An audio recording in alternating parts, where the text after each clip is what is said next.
मामाजी मैट्रिमोनियल दूसरे मैट्रिमोनियल से अलग कैसे है? जितने भी ये ऑनलाइन प्लेटफॉर्म हैं, इसमें आपको जेन्युइनिटी का नहीं पता कि कोई भी अपनी एक आईडी बना के आपके बच्चों के साथ कम्युनिकेशन करके और उनको ब्लैकमेल भी करते हैं। जब लोग शादी करते हैं या रिश्ते करते हैं तो सबसे ज़्यादा क्या गलतियाँ करते हैं? वो पहली बात तो क्या है, हर माँ बाप को ही लगता है कि उसका बेटा बीवी के इशारों पे चलता है और बीवी कहती है तुम मेरे इशारे समझते नहीं। फिर आपकी सिर्फ बेसिक इन्फॉर्मेशन हम सामने वाले को दिखाते हैं, वो भी जब आप एग्री होते हैं। तो जब सामने वाला भी आपसे कंफर्टेबल होता है तो हम आप दोनों की आपस में मीटिंग कराते हैं। पहले परिवार मिलता है, क्योंकि आजकल क्या है, बच्चे सोच रहे हैं शादी सिर्फ लड़का लड़की के लिए है, वो पूरे परिवार के लिए, पूरे खानदान के लिए होता है। शादी के लिए राइट एज क्या है आपके हिसाब से, लड़की के लिए भी और लड़के के लिए भी? सर, जिस दिन लड़का लड़की, उसके घर परिवार वाले, उसके खानदान वालों में समर्पण की भावना आ जाए तो समझो वो राइट स्टेज है लड़की की शादी करने के लिए। अगर यही शादी वो 40 साल की उम्र में कर रहे हैं और वो अगर उनका बच्चा 25 साल में शादी करे तो उनकी उम्र 65 साल हो जाएगी। फियर आ जाता है उसमें, फियर आ जाता है, डर आ जाता यार है। मुझ में शायद ऐसी कोई कमी है कि मुझे बार बार रिजेक्शन मिल रहा है। रिजेक्शन का फियर होता है जी, लड़की में भी होता है, लड़कियों में भी होता है, और उसका कोई कारण भी नहीं होता जो मना कर जाते हैं। आपके हिसाब से एक सक्सेसफुल मैरिज के लिए क्या करना चाहिए? नमस्कार दोस्तों, मेरा नाम डॉक्टर भूषण एम जुनेजा और आप सब लोग मुझे प्यार से हेल्दी चाचा कहते हैं। दोस्तों, गौरव पोरवाल जी जो चीफ एडिटर है एक मैगजीन तारे जमी पे, उन्होंने एक नई मुहिम शुरू करी है और उस मुहिम के तहत हम समाज में ऐसे बहुत सारे बिजनेसमैन हैं जो बहुत अच्छा काम कर रहे हैं और उनका एक्सपीरियंस समाज तक पहुंचाने के लिए, समाज तक पहुंचाने के लिए ऐसे तारों को, ऐसे सितारों को जो हमारे आसपास हैं, उनको ढूंढ के हम यहाँ लाने की कोशिश कर रहे हैं। और ये हमारा प्रयास है कि उनका एक्सपीरियंस, उनकी नॉलेज समाज तक पहुंच सके और वो कहीं ना कहीं उनके जीवन में काम आ सके। तो इसी कड़ी में आज राहुल जैन साहब हमारे साथ हैं। राहुल जैन साहब मामाजी मैट्रिमोनियल के प्रमोटर हैं और आज हमारे साथ हैं। तो आइए उनका स्वागत करते हैं। राहुल जी, आप स्टूडियो में आए, आपका बहुत बहुत धन्यवाद। Thank you very much for coming sir. Thank you. Bhushan ji, बहुत बहुत धन्यवाद, आपने मेरे को मौका दिया अपने स्टूडियो में बुला के लोगों को कुछ जागरूक करने का। आपने इस काबिल समझा कि मेरे पास भी कुछ इस टाइप की नॉलेज है जो मैं लोगों को जागरूक कर सकूं और कुछ अपने देशवासियों को कुछ रास्ता दिखा सकूं और कुछ उनको ज्ञान दे सकूं। जो मुझे लगता है कुछ चीज़ें ऐसी है जो मिसिंग है, जो इंस्टाग्राम फेसबुक पे नहीं है, शायद मैं उनकी आज कुछ क्लियर कर सकूँ। बहुत बढ़िया। तो मैं आपसे सबसे पहले ये पूछना चाहूँगा कि मामाजी मैट्रिमोनियल की शुरुआत कैसे हुई? देखो सर, ऐसा जब कोविड आया तो मैंने देखा कि बहुत लोग अकेले रह गए हैं, किसी के माँ नहीं है, पिताजी नहीं है, भाई नहीं है, बहन नहीं है, तो कौन इनके साथ खड़ा होगा। और शादी में आज आपको पता है इतना मेजर डिसीजन होता है जो अकेला बंदा कोई भी नहीं ले पाता। तो मुझे लगा कि इस इंडस्ट्री में एक अच्छे काउंसलर की, एक अच्छे मैट्रिमोनियल की सर्विस प्रोवाइडर की बहुत ज़रूरत है, जो उनके साथ खड़ा होकर उनकी हेल्प कर सके, उनके डिसीजन लेने में, उनको राइट पाथ दिखा सके, उनको एज़ कंपेटेबल उनके कोई जो भी मैच मेकिंग है वो दिखा सके। प्लस क्या है, जो भी फैसला उनके माँ बाप होते या भाई बहन होते वे लेते, तो हम कोशिश करते हैं उनका वो वाला जो गैप है उसको फिल करने की। हमारी पूरी कोशिश रहती है कि हम अपने सभी भाई बहनों को एक अच्छे, अपने जो एक्सपीरियंस है, हमारी नॉलेज है, उसके अकॉर्डिंग एक राइट पाथ, एक राइट डायरेक्शन और एक लाइफ पार्टनर दिलाने की हमारी पूरी कोशिश रहती है जी। बहुत बढ़िया, बहुत अच्छे विचार हैं आपके। मतलब अगर ऐसे विचार हर मैट्रिमोनियल वाले के हो जाए तो लोगों का जीवन सफल हो जाएगा। सर, हर मैट्रिमोनियल वाले के यही विचार होते हैं। बहुत बढ़िया।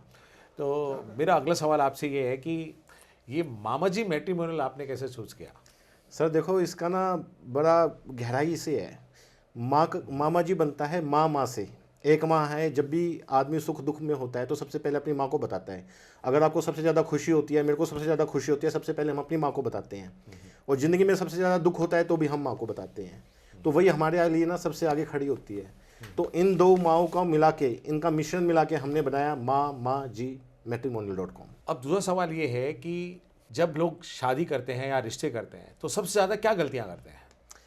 देखो, सबसे ज़्यादा लोग गलतियाँ ये करते हैं, वो एक राइट काउंसलर के पास, एक राइट मैट्रिमोनियल के पास नहीं जाते। वो मैट्रिमोनियल वाले के पास, काउंसलर के पास जाने में देरी कर देते हैं। वो इतनी देरी कर देते हैं कि उनकी, मेरे को लगता है, काफ़ी एज निकल जाती है। अगर वो, जब उन्होंने विचार करा, आज की डेट में अगर आपको लगता है कि आपका बच्चा शादी करने लायक हो गया, आपके मन में विचार आ रहा है, तो आपको एक राइट, सबसे पहले मैट्रिमोनियल वाला आपको सर्च करना चाहिए और उस पर भरोसा करना चाहिए सबसे पहले। और उसके बाद एक काउंसलर के पास आपको जाना चाहिए जो आपका और आपके बच्चों की जनरेशन गैप का डिफरेंस बताएगा। वो आपको बताएगा कि आने वाले समय में शादी करते वक्त शादी से पहले और बाद में क्या क्या दिक्कतें आती हैं वो उसके बारे में आपको पूरी नॉलेज देगा। अगर आप उस सब चीज़ों से, उन सब दिक्कतें परेशानियों से लड़ने के लिए तैयार हैं, या फिर आप उनको पता है कि आपको पहले कि भाई मैं अगर गाड़ी चलाऊंगा तो रोड पे मेरे रेड लाइट भी आएगी, स्पीड ब्रेकर भी आएगा, तो एक अच्छा मैट्रिमोनियल, एक अच्छा काउंसलर आपको पहले ही इन चीज़ों से अवगत करा देता है, ताकि जब आप अपनी नई ज़िंदगी में प्रवेश करते हैं तो आपको पता होता है कि मेरे पास ये चैलेंजेस आने वाले हैं और उसको मैंने ऐसे फेस करना है। तो आजकल क्या है, लोग शादी कर लेते हैं लेकिन उनको एक राइट काउंसलिंग ये नहीं मिल पाती कि मेरे पास क्या क्या चैलेंजेस आने वाले हैं। सडनली उनके पास कोई चैलेंजेस आ जाता है, जैसे सडनली आपके पास कोई स्पीड ब्रेकर आ गया, आप अचानक से ब्रेक मारते हो तो आपकी पूरी गाड़ी हिल जाती है, आपके चोटें भी लग जाती है। तो यही एक मेन कारण है जो आजकल दिक्कतें आ रही है। मैं आपसे ये भी पूछना चाह रहा हूँ कि मामाजी मैट्रिमोनियल दूसरे मैट्रिमोनियल से अलग कैसे है? सर आज के अखबार में भी था कि जितने भी ये ऑनलाइन प्लेटफॉर्म हैं, इसमें आपको जेन्युइनिटी का नहीं पता कि कोई भी अपनी एक आईडी बना के आपके बच्चों के साथ कम्युनिकेशन करके उनको इमोशनली ब्लैकमेल करके और उनको ब्लैकमेल भी करते हैं, उनको परेशान भी करते हैं। तो हमारे यहाँ पे क्या है सर, एक तो सारे 1-to-1 मतलब रेफरल बेस, किसी ना किसी के थ्रू आए हुए जेन्युइन प्रोफाइल ही होती है। प्लस इसमें क्या है, हम बच्चों को या माँ बाप को ऐसे डायरेक्ट नहीं मिलवाते, हम उनको पहले पर्सनल सर्च करते हैं कि आपकी रिक्वायरमेंट क्या है, आपको किस अपने लेवल के स्टेटस का, किस कास्ट का या किस क्वालिफिकेशन का बच्चा ढूंढ रहे हैं। फिर हम अपनी प्रोफाइल में से आपको वही प्रोफाइल दिखाते हैं जो आपके लिए सूटेबल है। फिर आपकी सिर्फ बेसिक इन्फॉर्मेशन हम सामने वाले को दिखाते हैं, वो भी जब आप एग्री होते हैं। फिर जब सामने वाला भी आपसे कंफर्टेबल होता है तो हम आप दोनों की आपस में मीटिंग कराते हैं। पहले परिवार मिलता है, क्योंकि आजकल क्या है, बच्चे सोच रहे हैं शादी सिर्फ लड़का लड़की के लिए है, वो पूरे परिवार के लिए, पूरे खानदान के लिए होता है। तो हम पहले उनको आपस में मिलवाते हैं, जब वे कंफर्टेबल, परिवार कंफर्टेबल होता है, फिर वो बच्चों को मिलवाता है। तो उसके बाद हम इस चीज़ को प्रोसेस कराते हैं जो पहले ज़माने में चलता था ना, उसके बाद फिर ऑनलाइन प्लेटफॉर्म आया, अब दोबारा से वही पहले वाला सिस्टम चल रहा है कि भाई पहले खुद मिलो, परिवार मिलवाओ, उसके बाद बच्चे को एक दूसरे से मिलवाओ, फिर उनकी कंफर्टेबल जोन, अगर वे कंफर्टेबल जोन में नहीं है एक दूसरे के साथ तो उनमें बताओ, उनको काउंसलिंग करो, उनको सही रास्ता बताओ। कई बार क्या होता है, कोई चीज़ है, मान लो अब आपको कोई चीज़ पसंद आ गई, तो आप क्या करते हो, अपनी वाइफ से पूछते हो, चाहे उससे अच्छी लगे ना लगे, वो क्या कहती है, बढ़िया है, तो आप कॉन्फिडेंट हो जाते हो, हाँ यार बढ़िया है। अब आपकी वाइफ है, वो कोई भी चीज़ लाएगी, सबसे पहले पूछेगी भाई ये कैसी लग रही है, चाहे आपको जैसी भी लग रही है, आप क्या कहते हो, बढ़िया है, बहुत बढ़िया बोला, बहुत बढ़िया बोलते हैं। तो क्या है, उसमें कॉन्फिडेंस हो जाता है, चीज़ वो बढ़िया ही होती है। लेकिन अब क्या है कि कोई बोलने वाला ही नहीं है, वो कहते हैं जी तुम अपने आप देख लो, शादी करनी है लड़का लड़की ने, जी अपने आप देख लो। तो उनके पास ना, उनके कंधे पे कोई हाथ रखने वाला नहीं है। शादी के लिए ना भाई साहब घुटने टूट जाते हैं। अब आजकल अपने एसी से बाहर निकल के कोई घुटने घिसाने के लिए तैयार नहीं है। तो पहले लोग 50 रिश्ते देखते थे तो एक होता था, अब लोग देखने को तैयार नहीं, चाहे उसमें बड़े आ गए, माँ बाप आ गए, उन्होंने भी बच्चों को छूट दे रखी है, अभी अपने आप देख लो। तो वो बच्चे फिर अपने आप देखते हैं, वो सही डिसीजन ले नहीं पाते, और फिर वही माँ बाप कहता है कि समाज का माहौल बिगड़ा हुआ है। तो मैं कहता हूँ जी, माहौल तो आप लोगों ने ही बिगाड़ा हुआ है। इनिशिएटिव बच्चे क्या ले, आप लोगों ने ही लेना छोड़ दिया है। जो 28-30 साल का नया नया बच्चा है, उसने दुनिया नहीं देखी। क्या आता है, जब 28-30 साल का बच्चा होता है ना, मैं भी उस उम्र में था, मेरे को सारी दुनिया अच्छी लगती थी, मुझे लगता था यार मैं अच्छा हूँ ना तो सारी दुनिया अच्छी है। लेकिन जब हम ज़िंदगी जीते हैं तो हमें पता लगता है कि कितने हर्डल, कितने चैलेंजेस आते हैं। अब वो नए बच्चे को पता नहीं होता। और दूसरी बात क्या है ना जी, आपका बच्चा शायद आपकी ना माने, आपने कह दिया आगे कुआं है, वो नहीं मानेगा, मेरी मान भी जाएगा, काउंसलर की मान जाएगा, किसी मैट्रिमोनियल वाले की, आपकी नहीं मानेगा। बिल्कुल करेक्ट। पहले ये डायरेक्शन देते थे आपके चाचा मामा ताऊ, अब उन्होंने हाथ छोड़ दिए जी, कोई आता नहीं है, किसी से बनती नहीं है। और ना बनने के कारण भी कहीं ना कहीं काउंसलिंग ही है। घर परिवार में लड़ाई सिर्फ काउंसलिंग की वजह से मुझे लगता है जी है।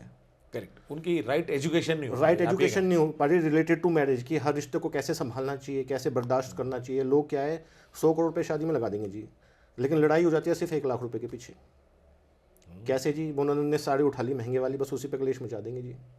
तो आप इसको भी थोड़ा, मैं कहता हूँ बजट में लगा के चलो ना जी। आप 1 करोड़ रुपये लगा रहे हो, सारा मतलब 5 लाख कम लगा लो, 5 लाख इन चीज़ों के लिए रख लो जो नॉर्मली लड़ाइयाँ छोटी छोटी बातों पर होती हैं।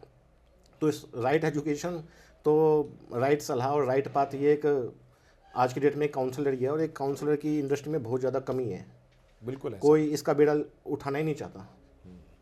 कि काउंसलिंग करना, जहाँ तक मैं सोचता हूँ कि उसका जो माइंडसेट है उसको रीट्यून करने जैसी बात है। हाँ बिल्कुल, क्योंकि उसके माइंड में कुछ और चल रहा होता है, कुछ और चल रहा होता कुछ और चल रहा होता है। सोशल मीडिया को देख के, टीवी देख के उसके दिमाग में कुछ भ्रम पैदा हो जाते हैं। कुछ एडवर्टाइजमेंट कुछ ऐसे होते हैं जो आजकल AI जनरेटेड भी बहुत सारी चीज़ें आ रही है, जो चीज़ एक्चुअल में है ही नहीं, वो आप देख रहे हो। AI जनरेटेड सारा वो है, बिल्कुल जी। तो बच्चा वहाँ पे ज़रा फोकस कर लेता। तो जो काउंसलिंग वाला आप बता रहे हैं, that is perfectly all right. और मुझे बड़ा खुशी हो रही है कि आप मैट्रिमोनियल के काम में काउंसलिंग कर रहे हैं पहले। और आपने बताया कि आपके पास जितने भी रिश्ते आते हैं सब रेफरल बेस्ड आते हैं, कुछ आते हैं, तो क्या आप बैकग्राउंड वेरिफिकेशन भी करते हैं? सर बैकग्राउंड वेरिफिकेशन क्या होता है, अगर आप हो, आप भी किसी का रिश्ता बताओगे पहली बात तो आप कोई भी ऐसे गलत आदमी का नहीं बताओगे, क्योंकि आप नहीं चाहोगे कि बेफालतू में आपको कोई दिक्कत परेशानी आए।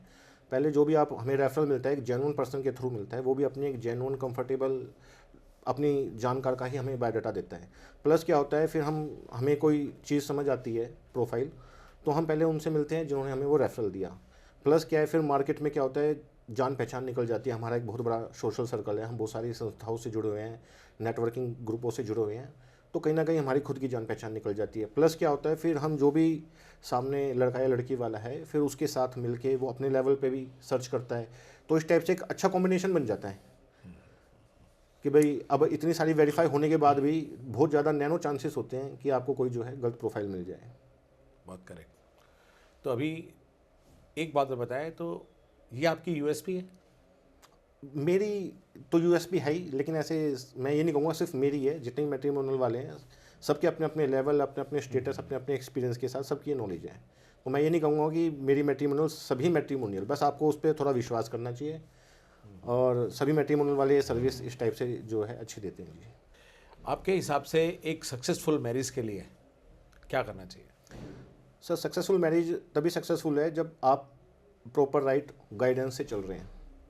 गाइडेंस क्या है, आपने जैसे मान लो आपने स्कूल में एडमिशन लिया, तो आप नर्सरी से स्टार्ट करो कि जब आपने शादी के लिए प्लानिंग करी है या आपने सोचा है, तो उसका शुरुआत से ही जो है ना गाइडेंस के ऊपर चलना चाहिए। अब हर कोई सोचता है मैं जल्दी से 12वीं पास कर लूँ और कॉलेज में चला जाऊँ, ये जल्दबाजी है। तो अगर सक्सेसफुल मैरिज में अगर आप प्रॉपर पाथ से, प्रॉपर एजुकेशन से, और किसी की जो इस लाइन में एक्सपीरियंस नॉलेज है, होल्डर है, अगर आप उनसे करें तो सक्सेसफुल मैरिज है। आज क्या होता है, एक 28-30 साल का लड़का या लड़की, वो क्या करेंगे, अपने दोस्त से पूछेंगे भाई शादी कैसी है क्या है, तो वो उसको वही नॉलेज देगा जो जितनी उसके पास है वही वो उसको दे देगा। बजाय 28-30 साल के जो भी नए न्यूली मैरिड कपल है, वो कभी भी जाके अपने दादा से नहीं पूछते कि जी इतने साल आप दादी के साथ रहे तो क्या राज रहे, कैसे आपने इनको मैनेज किया और कैसे आपकी शादी आज इतनी सक्सेसफुल रही है। तो उनसे सलाह नहीं लेते, उनके पास कोई नहीं जाता, मैं भी नहीं जाता। लेकिन मैं कहता हूँ जी अगर आप उनसे सलाह लोगे तो वे आपको बताएंगे कि ज़िंदगी में उतार चढ़ाव कैसे आते हैं, कैसे उनका सामना करना चाहिए, और कैसे आप अपनी लाइफ को, शादी को सक्सेसफुल बना सकते हैं। बहुत बढ़िया। तो बेसिकली बच्चे क्या कर रहे हैं कि अपने जो बुज़ुर्ग हैं उनसे दूर भाग रहे हैं, बुजुर्ग से दूर भाग रहे हैं जी, बिल्कुल। है ना? पुराने ज़माने में तो बच्चे को सबसे पहले तो दादा और दादी याद आते थे। और उसका सबसे बड़ा कारण ये था, पहले जॉइंट फैमिली होती थी, आजकल थोड़ा लोग अकेले रहना ज़्यादा पसंद कर रहे हैं, लोग अकेले रहना ज़्यादा पसंद कर रहे हैं जी, बहुत तो दिक्कत वो है। आज़ादी कहीं ना कहीं थोड़ा सा परेशान कर रही है। दिक्कत कहना जी, मैं आपको बताऊं आजकल ये कि फैला हुआ है कि सिंगल मैरिज, अकेले रहो। अब लेकिन कोई भी अपने दादा दादी बड़ों के साथ रहने के मेरिट नहीं बता रहा सोशल मीडिया पे, कि अगर आप अपने बड़े बूढ़ों के साथ रहते हो तो उनके क्या फ़ायदे हैं, क्या नुकसान तो कोई होता ही नहीं है, मैं आपको बताऊं, लेकिन कभी नहीं। फ़ायदे क्या है वो कोई नहीं बताता। आप अपने बच्चे को अपनी जान से ज़्यादा प्यार करते हो, ये बात मेरे को तब समझ आई जब मेरे बच्चे हुए। उससे पहले मैं भी नहीं समझता था, मेरे भी दोस्त होते थे तो मैं कहता था क्या है यार बच्चे के पीछे तू ये सब कर रहा है, लेकिन जब खुद के हुए ना तो अनुभवी तभी होता है। बिल्कुल ठीक बात है। तो कभी भी आपके पेरेंट्स, आपके दादा दादी कभी नहीं चाहेंगे कि आपका बाल भी बकाऊं। बिल्कुल ठीक बात है, बिल्कुल ठीक बात है, परफेक्टली ऑल राइट। सर अभी आज के ज़माने में इंटरकास्ट मैरिज का बहुत चलन है, इसको आप कैसे देखते हैं? सर इंटरकास्ट मैरिज में कोई बुराई नहीं है। इंटरकास्ट मैरिज में क्या, आजकल लोग जैसे पढ़े लिखे हैं तो वो भी एक पढ़ा लिखा चाहते हैं कि भाई मेरे को पढ़ा लिखा मिल जाए, चाहे वो इंटरकास्ट हो या कोई भी कास्ट हो। तो इंटरकास्ट कोई ऐसा कोई बड़ा इशू नहीं रह गया है, और मैं इसको कोई गलत भी नहीं मानता हूँ। ठीक है, आपका मन मिलना चाहिए, आपके विचार मिलने चाहिए, तो इंटरकास्ट मैरिज तो कोई ऐसी दिक्कत नहीं, अब चल रही है बढ़िया। फैमिली वैल्यूज़ जो हैं वो कितना मैटर करती हैं एक शादी के लिए? सिर्फ शादी के लिए सबसे ज़रूरी फैमिली वैल्यूज़ ही होती है। आजकल क्या है, जब तक सामने वाला, आजकल लोग देखते हैं कि लड़का लड़की एक दूसरे को मान सम्मान दे, लेकिन परिवार की भी ज़रूरत है कि वो भी सामने वाले के परिवार को, ख़ानदान को मान सम्मान दे, और उसके ख़ानदान वाले भी दूसरे के ख़ानदान वाले को मतलब मान सम्मान दे। तो ये फैमिली वैल्यूज़ ही जो है लास्ट में काम आती है। शादी के बाद अक्सर ये देखा गया है कि जो नई नवेली बहू घर में आती है तो वो तो कुछ जब एडजस्ट नहीं हो पाती तो अक्सर ये कहती कि यार तू तो हर बात अपनी माँ की सुनता है, मेरी सुनता ही नहीं है। दिक्कत क्या है जी, हर बीवी को लगता है कि वो, पहली बात तो क्या है, हर माँ बाप को ही लगता है कि उसका बेटा बीवी के इशारों पे चलता है, और बीवी कहती है तुम मेरे इशारे समझते नहीं। तो तो इशारों की भी कोई ट्रेनिंग करो ना, ताकि एक दूसरे के इशारे समझ जाए। हाँ, ये इशारे समझने जरूरी है जी, दोनों के, ये माँ भी के भी एक और बाप के भी। माँ बाप के भी और बच्चों, बीवी के भी और पति के भी। करेक्ट। बीवी की ना में भी हाँ होती है, हाँ में भी ना होती है, आदमी इसी कंफ्यूजन में लगा रहता है कि नहीं हाँ बोला है ना बोला है। बहुत बड़ा डिप्लोमेटिक आंसर दे दिया आपने। राहुल जी, जैसे आपने मुझे बताया था कि कोविड के बाद कुछ लोग अकेले हो गए, तो क्या आपको समाज में कुछ ऐसे लोग भी मिलते होंगे जो थोड़े गरीब हैं, जिनके पास पैसा नहीं है लेकिन शादी तो उनकी ज़रूरत है, तो वहाँ आप कैसे उनको हैंडल करते हैं? क्या उनके लिए आप कुछ अलग से कुछ करते हैं, समाज के लिए, के कंट्रीब्यूशन हो सकता है? सर, हम ऐसी ना कई संस्थाओं से जुड़े हैं जो ऐसे गरीब बच्चों का फ्री रजिस्ट्रेशन करते हैं। बिल्कुल हमारे यहाँ भी बिल्कुल फ्री है, लेकिन ऐसी संस्थाएं हैं, ऐसी एनजीओ है जो बच्चों का रजिस्ट्रेशन बिल्कुल फ्री करती है। वहाँ पे उनकी प्रायोरिटी के हिसाब से उनको मैच मेकिंग कराती है और उनका शादी तक का सारा खर्चा उठाती है। इवनली शादी के बाद भी अगर लड़की को कोई परेशान करता है तो उनको फ्री कानूनी सलाह देती है और उनके साथ खड़ी रहती है। ऐसा नहीं है कि हमने गरीब बच्चों की भी शादी करवा दी तो उसको छोड़ दिया, हम उनके लिए भी पूरी जांच पड़ताल करके उनकी शादी करवाते हैं। प्लस क्या है, कई माँ बाप अगर नहीं मान रहे होते, बच्चे लव मैरिज कर रहे होते हैं, उनके माँ बाप नहीं मान रहे होते, तो हमारी एनजीओ में कुछ ऐसे भी लोग हैं, कुछ रिटायर्ड बुजुर्ग हैं जो जाके उनकी फैमिली को समझाते हैं, उनको समझाते हैं कि भाई बच्चे आपस में शादी करना चाहते हैं और इनको करने दो, या फिर जो जो भी उनको बेस्ट पॉसिबल होता है अपनी तरफ से वो सारी कोशिश करते हैं कि बच्चे घर से बगावत करके शादी ना करें और उनकी आपस में जो एक दूसरे की पसंद है उनको मिलाने की पूरी कोशिश करते हैं जी। और सामूहिक विवाह होता है हमारे यहाँ पे, जिसमें क्या होता है, बहुत बड़ी संख्या में डोनेशन भी आता है और हम जो भी न्यूली मैरिड कपल है उनको हम मतलब फ्री ऑफ कॉस्ट उनकी पूरी हेल्प करते हैं। उनको जो भी बेसिक उनकी रिक्वायरमेंट होती है, जैसे बेसिक कुछ साड़ियाँ, कुछ कपड़े, कुछ टीवी या कुछ बेड्स वगैरह जी। बहुत बढ़िया। तो ये तो आप समाज के लिए बहुत अच्छा काम कर रहे हैं। कोशिश कर रहे हैं जी। चलो, कोशिश कर हमारी रहे हैं। हमारी शुभकामनाएं आपके साथ हैं कि आप ये काम लगातार करते रहें और बार बार करते रहें। जैसे कि आपने बताया कि शादी के बाद भी आप हैंड होल्डिंग करते हैं। शादी के बाद भी जी हम पूरी कानूनी सलाह, कोई भी दिक्कत परेशानी है, जिम्मेदारी है जी, थोड़ा उसको हम समझते हैं। ऐसा नहीं है कि हमने शादी कराई या तो कमीशन लिया और उसको हमने छोड़ दिया। हमारा खुद का पर्सनल ऐसा नहीं है, क्योंकि हम ऐसा खाली पैसे के लिए काम नहीं करते जी। हमारा ऐसा है जी, दो अच्छे घर, दो अच्छे रिलेशन आपस में मिलने चाहिए, उनकी दुआएं हमें मिलनी चाहिए जी। पैसा तो ए पार्ट है ही, लेकिन हम चाहते हैं जी पैसा तो फिर भी आदमी कमा लेगा, लेकिन जो ये दुआएं हैं, ये जो नाम है ना जी, ये हमें थोड़ा रहता है कि भाई उस पर्पज़ से हम ये इसे रखते हैं। तो आप पैसे के साथ साथ लोगों की दुआएं भी कमा रहे हैं। कोशिश कर रहे हैं जी कि भाई दुआएं तो उसकी है जो ये हमसे करवा रहा है, हम भी कौन है जी करने वाले।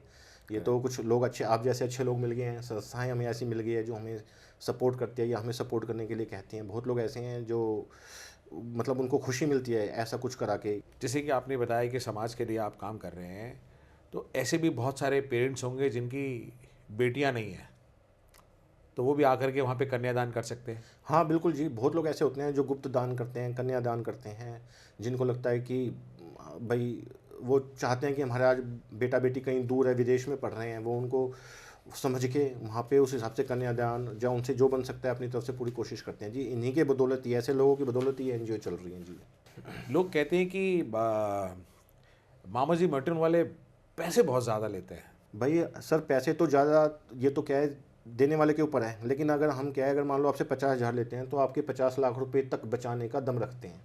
बहुत बढ़िया। इन चीज़ों को कोई समझता नहीं है। 50 लाख की बात तो छोड़ो, 50 करोड़ की आपकी जो इज्जत होती है वो हम अपनी जेब में रख के चलते हैं।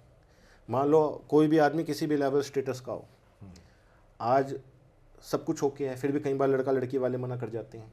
एक क्या होता है, वो आपके मुंह पे मना कर जाए, आपको कैसा फील होगा। उन सब चीज़ों को हम अपनी जेब में रख लेते हैं जी, आप तक पहुंचने नहीं देते। जो भी नेगेटिव चीज़ें हैं कोई भी आप तक नहीं पहुंचती, सारी पॉजिटिव चीज़ें ही आप तक पहुंचाती है। हमारा कोशिश रहता है लोग आपस में मिले जुले और एक अच्छा रिश्ता करें। लेकिन कई बार क्या होता है, कुछ चीज़ें ऐसी बीच में हो जाती है शादी करते वक्त, हर काम करते वक्त, जिसमें कुछ नेगेटिव वाइब्स भी आती है, उसको हम एब्जॉर्व कर लेते हैं जी। कई बार क्या होता है, 100 करोड़ का आदमी है, उसके मुंह पे कोई कह जाए भी हमें पसंद नहीं आया, उसको बड़ा बेचैनी हो जाती है। कि यार मेरे को मना क्यों कर गया, ये क्या कमी है मेरे पास, आज मेरे पास पैसा है, दौलत है, गाड़ी है, बंगला है, मकान है, फिर भी सामने वाला मना कर जाता है, चाहे वो लड़का हो लड़की हो। तो समझो हम सबसे पहले तो आपकी, मुझे लगता है कि हम वो आपकी इज्जत बचा लेते हैं। फिर क्या होता है, अगर आपको सामने वाला मना कर जाता है, आपके बच्चे को मना कर जाता है, तो उसके अंदर एक फियर, एक डर आ जाता है कि यार मेरे को तो 2-3 बार देख लिया, सब मना कर देते हैं, तो वो दोबारा सामने जाने से घबराता है। वो कहता है मैंने शादी करनी नहीं, क्योंकि 4 जने मेरे को मना कर गए, एक जना मना कर गया, तो एक बड़ी ईगो प्रॉब्लम आ जाती है। ईगो प्रॉब्लम आती है, उसके अलावा फियर आ जाता है उसमें फियर आ जाता है, डर आ कि जाता यार है, मुझ में शायद ऐसी कोई कमी है कि मुझे बार बार रिजेक्शन मिल रहा है। रिजेक्शन का फियर होता है जी, लड़की में भी होता है, लड़कियों में भी होता है, और उसका कोई कारण भी नहीं होता जो मना कर जाते हैं। हम उन सब चीज़ों को अपनी जेब में रख लेते हैं जी, आप तक बिल्कुल नहीं पहुंचने देते। बहुत नेगेटिव वाइब्स होती हैं, कई बार चीज़ें नहीं समझ आती, हम उन सबको दोनों तरफ समझाते हैं और कोई भी नेगेटिव फील नहीं आने देते। कई बार, बहुत बार होता है जी, लड़के वाले कह देते हैं जी अगर लड़की वालों को भी हमारा लड़का पसंद नहीं था तो हमारे पास आए क्यों, हमारा टाइम क्यों बर्बाद करा जी। ऐसी ऐसी बातें आपको सुनने को मिलती है जो आप कभी सोच नहीं सकते हैं। शादी के लिए राइट एज क्या है आपके हिसाब से, लड़की के लिए भी और लड़के के लिए भी? सर, जिस दिन लड़का लड़की, उसके घर परिवार वाले और उसके खानदान वालों में समर्पण की भावना आ जाए तो समझो वो राइट स्टेज है लड़की की शादी करने के लिए। और जिस दिन लड़का अपनी कमाई से अपना खर्चा करने लग जाए, उसे अपने माँ बाप से ये ना पूछना पड़े कि भाई मैं आज 100 रुपये खर्च कर रहा हूँ, तो समझो वो उसकी राइट स्टेज है। लेकिन सबसे पहले दोनों फैमिली के अंदर समर्पण होना चाहिए जी, लड़का लड़की के अंदर नहीं, पूरे खानदान के अंदर समर्पण होना चाहिए। जिस दिन आपको फील होने लग जाए कि मुझे घर में एक बहू नहीं, एक बेटी लानी है, और लड़की वाले को लगे कि मेरे को एक बेटे की ज़रूरत है अब, तो वही एक राइट स्टेज होती है। जब तक आपकी मेंटेलिटी इनसे मैच नहीं करती तो वो राइट स्टेज मेरे को लगता है शादी की नहीं होती। पुराने ज़माने में बोलते थे कि जो पेड़ झुका होता है फल उसी पे लगे हाँ, होते फल हैं। उसी पे लगते हैं जी, फल उसी पे लगे फल उसी होते पे हैं। लगते हैं जी। बहुत बढ़िया सोच है सर। अब आजकल आप देखो कि बच्चे ना पढ़ाई में लगे हुए हैं। मैंने बीए कर लिया तो मैं एमए कर लूँ, एमए कर लिया तो मैं बीएड कर लूँ, बीएड कर लिया तो मैं एमएड कर लूँ, अब एमएड कर लिया तो मैं डॉक्टरेट कर लूँ, और वो पढ़ाई को जारी रखना चाहते हैं और कई बारी शादी में बहुत डिले हो जाता है। इसको आप कैसे देखते हो? सर, मैं कहता हूँ देखो, पढ़ाई की कोई उम्र नहीं होती। आप 60 साल की उम्र तक पढ़ाई करते रहो, कोई नहीं रोक रहा आपको, पढ़ाई का कोई अंत ही नहीं है। पहले भी पढ़ाइयाँ होती थी, बच्चे क्या करते थे, एक राइट एज पे, राइट टाइम पे, राइट चॉइस करके शादी कर लेते, फिर दोनों मिलके एक दूसरे को सपोर्ट करके पढ़ाई करते थे। आप समझो कोई लड़का है, लड़की है, मेन बात है कम्युनिकेशन गैप। आजकल फियर बना हुआ है कि वो मेरे को शादी के बाद पढ़ने नहीं देंगे, पर सर शादी के बाद हस्बैंड भी वाइफ को ज़्यादा सपोर्ट करता है, वाइफ भी हस्बैंड को सपोर्ट करती है उसके बिजनेस, उसके कैरियर को आगे बढ़ाने के लिए। बस आपको ज़रूरत है थोड़ी सी बात करने की। समाज में ऐसा भी हो रहा है कि कुछ लोग राइट एज में शादी नहीं करते हैं। जैसे हम चाहते हैं कि एक लड़की और लड़की की शादी 25 के आसपास हो जानी चाहिए। भाई जब तक आपकी एक जो क्वालिफिकेशन आपको चाहिए, आपको ग्रेजुएट होना है, पोस्ट ग्रेजुएट होना है, कुछ और एक्स्ट्रा क्वालिफिकेशन चाहिए, एमबीए करना है, तो 25 साल की उम्र तक आप बहुत अच्छी पढ़ाई कर लेते हो। और जो बच्चे पढ़ाई करते करते करते इनकी उम्र 35 साल की हो जाती है, तो उनकी शादी में किस तरह के चैलेंजेस आते हैं? सर, चैलेंजेस ये आते हैं, जैसे आप मान लो 35 साल 40 साल एज हो गई, हमारे पास बहुत प्रोफाइल है। अब उसमें क्या होता है जी, उनको चॉइस करने में बड़ी दिक्कत आती है। लड़के को चाहिए होता है कि लड़का हैंडसम दिखे, लेकिन अब 35 साल की लड़की है, उसको 38-40 साल का लड़का मिलेगा तो वो 38-40 साल का ही दिखेगा जी, वो 25 साल का तो नहीं दिखेगा। बिल्कुल ठीक बात ऐसे ही लड़के को है जी, लड़का अगर 40-35 साल का है तो उसको चाहिए लड़की जो 25 साल की दिखे, वो मैच्योर ना दिखे। तो समझो जी, ये बहुत बड़ा कारण हो रहा है कि अब 40 साल की एज में मान लो किसी के बाल उड़ गए, किसी में कोई मोटा हो गया, तो एज के साथ तो वो फैक्टर आ रहे हैं। बिल्कुल और गलती आपकी है कि आपने राइट टाइम पे शादी नहीं करी। अब जो डिले करें हैं उसके नेगेटिव फैक्टर भी आते हैं जी। समाज में ऐसे भी होता है ना, राइट टाइम पे जब आप शादी नहीं करते हो तो आपको अपनी पसंद का रिश्ता भी नहीं मिलता। पसंद का भी रिश्ता नहीं मिलता है जी। और फिर क्या होता है, जो लोग शुरू में ना लोग उम्मीद ये करते हैं, शुरू में लोग उम्मीद क्या करते हैं, हमें कोई हमारा जान पहचान वाला ही बता देगा, तो लोग उसके इंतजार में रहते हैं। तो जान पहचान वाले 2-4-5 रिश्ते भेजते हैं, उनको समझ नहीं आते तो वो बताना छोड़ देते हैं। तो उसके बाद क्या होता है, जब वो बार बार रिश्ते लाते हैं तो बच्चे भी उनसे ऑफेंड हो जाते हैं, तो उन्होंने छोड़ दिया जी। अब वो इंतजार में रहते हैं। अगर वो राइट टाइम पे एक अच्छे मैट्रिमोनियल वाले के पास जाके कंसल्ट करते हैं तो उनको राइट टाइम मिल जाती है। और ये एज का कारण भी है जी, वो मैट्रिमोनियल तक पहुंचने में बहुत डिले कर देते हैं। जब बिल्कुल ही गाड़ी पटरी से उतरने को होती है तब वे जाके पहुंचते हैं और कहते हैं जी हमें रिश्ता बताओ। बेसिकली सही टाइम पे उनकी ग्रूमिंग और उनको गाइडेंस चाहिए, ग्रूमिंग जो वगैरह मुझे समझ में चाहिए आया, जी, बिल्कुल जी, बिल्कुल। है ना। अगर 25 साल में शादी हो गई, 25 साल में शादी हो गई और 1 साल में वो दोनों माँ बाप बन गए, 26 साल की उम्र में पेरेंट्स बन गए, तो जब उनकी उम्र 50-51 की हो जाएगी तब उनका बच्चा शादी के लायक हो जाएगा, शादी के लायक हो जाएगी, सेटल हो जाएगा, मेन बात सेटल हो जाएगा। अगर यही शादी वो 40 साल की उम्र में कर रहे हैं और वो अगर उनका बच्चा 25 साल में शादी करे तो उनकी उम्र 65 साल हो जाएगी। 65 साल। मतलब शादी का जो 15 साल का डिले है वो उनके बच्चे की शादी पे भी इम्पैक्ट लाएगा। सर शादी पे भी इम्पैक्ट लाएगा, और बात क्या है कि आजकल आप देख रहे हो कि 60 साल तक की एज में पहुंचना ही बड़ा मुश्किल हो रहा है। तो उसमें क्या है जी, आप अपने बच्चे को खुद सेटल कर सकते हो अपनी आंखों के सामने। अब जो नया नया बच्चा होगा उसकी दुनियादारी कौन सिखाएगा, वो सेटल ही नहीं हो पाता, चाहे बिजनेस में हो या नौकरी में हो या शादी के बाद उसको क्या गाइडेंस देनी है, तो वो कैसे सेटल हो पाएगा। जो एज गैप है, आप देखो आजकल हिंदुस्तान में जो एज है वो भी आप देख लो कि 50 से 60 और 65 के में आप सोच लो कि सफिशेंट है। फिर उस बच्चे को भी तो सेटल करने के लिए टाइम चाहिए, तो वो टाइम निकलता जा रहा है। अगर राइट टाइम पे शादी हो जाए और लड़का लड़की माँ बाप बन जाए तो आपने देखा होगा अक्सर पति पत्नी दोनों, बच्चे आजकल दोनों जॉब में हैं, तो घर में अगर जॉइंट फैमिली में रहते हैं और पेरेंट्स साथ में हैं तो बेबी सेटिंग में बहुत आसानी हो जाती है, बहुत उनके बच्चे को ग्रो करने में उनकी ग्रूमिंग बहुत अच्छी हो जाती है। बिल्कुल जी, बिल्कुल बिल्कुल, है ना। तो जॉइंट फैमिली यहाँ भी बड़ा अच्छा रोल निभाती है जी। जॉइंट फैमिली ही रोल निभाती है। मैं आपको बताऊं कि जिसने भी बच्चों ने जॉइंट फैमिली में अपने बच्चे किए हैं उनको पता ही नहीं कि उनके बच्चे कैसे पल गए और कैसे बड़े हो गए। करेक्ट। लेकिन जब वो अकेले होते हैं ना तो उनको पता लगता है, एक एक रात काटनी भारी हो जाती है जब बच्चा ठीक 2 बजे उठता है और वो दिन में सोता है और रात में रोता है, और दोनों की ज़िंदगी जो है ना माँ बाप की हराम करके रखता है। पहले क्या होता था कि जॉइंट फैमिली में तो होता ही है जी, माँ ने संभाल लिया, मतलब सास ने संभाल लिया, उसकी नंदों ने संभाल लिया, तो मिला जुला के जी दोनों की थोड़ा थोड़ा जो परेशानी है सारे बांट लेते थे। पूरा परिवार कंट्रीब्यूशन एक कर देता था एक फैमिली को ग्रो हाँ, करने तो उनको के भी ये लिए। चिंता नहीं थी कि भाई अगर हम माँ बाप कहीं बाहर हैं तो पीछे से बच्चों को कौन संभाल रहा है, क्या संस्कार मिल रहे हैं। तो बड़े बूढ़े उस पर ध्यान रखते हैं कि बच्चा बिगड़ तो नहीं रहा, कोई गलत एजुकेशन तो नहीं ले रहा, कहीं गलत उठ बैठ चलन तो नहीं कर रहा। तो देखो जॉइंट फैमिली है तो बहुत ज़रूरी, बहुत ज़रूरी है। अब जो वर्किंग कपल्स हैं वो आजकल बच्चों को ना क्रच में डाल के चले जाते हैं। बच्चे को एक अबंडेंट जगह, एक किसी फैमिली में कहीं पे जहाँ पे बहुत सारे और बच्चे होते हैं, अलग अलग फैमिली से आते हैं, तो वहाँ जो लालन पालन जो होता है बच्चे का, मुझे लगता है वो थोड़ा सा ना अलग तरीके का होता है कि जो हम देना चाहते हैं बच्चे को वो मिल नहीं पाता उसको। सर ये वही है जैसे आप घर का खाना खाते हो, हेल्दी वेल्दी रहते हो, बाहर का खाओगे बीमार पड़ जाओगे, तो यही बच्चों के साथ है। आप अगर उनको घर में रखते हो, अपने बड़े बूढ़ों के बीच में रखते हो, परिवार के बीच में रखते हो, तो बच्चा ऐसे ही हेल्दी वेल्दी, उसकी सोच, उसका ग्रोथ ऐसी होगी। अगर आप ऐसे होटल में रखते हो तो उस हिसाब की आपको ग्रोथ मिलेगी। आजकल जब हम शादी की बात करते हैं तो बच्चे ना बड़ा डरा हुआ महसूस करते हैं कि यार मेरी शादी की बात हो रही है, और उनको दिमाग में ये फियर रहता है, लड़के के दिमाग में ये फियर रहता है कि यार मुझे लड़की ठीक मिलेगी या नहीं मिलेगी, और लड़की के दिमाग में ये फियर रहता है कि यार मुझे लड़का ठीक मिलेगा नहीं मिलेगा। ये एक बहुत बड़ा गैप और एक समाज में बहुत बड़ा डर है। इसको आप कैसे देखते हो?